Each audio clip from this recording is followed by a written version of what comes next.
Muling nagpaalala ang Philippine National Police sa pamumuno ni Acting Chief PNP Police Lieutenant General Jose Melencio C. Nartates Jr. sa publiko na mag-ingat laban sa online scams ngayong nalalapit na long weekend. Inaasahang marami ang gagamit ng internet para sa online shopping, travel bookings, at money transfers sa undas break. Pinangangambahan ng PNP ang pagdami ng mga scammer na magsasagawa ng panloloko sa pamamagitan ng peking link, promo, at investment schemes.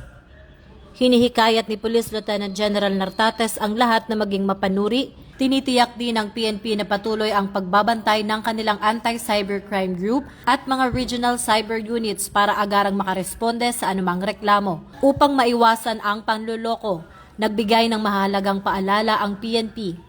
Gumamit lamang ng verified websites, maglagay ng two-factor authentication, at huwag basta-bastang magbabahagi ng personal o banking informations.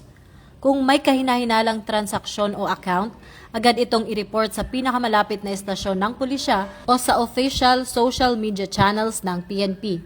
Nilinaw ni Police Lieutenant General Nartates ang panawagan ng Pangulo na hindi lang sa kalsada dapat ligtas ang publiko, kundi pati na rin sa cyberspace. Kung mayroon tayong emergency, maaaring tumawag sa Unified 911 para sa agarang tugon.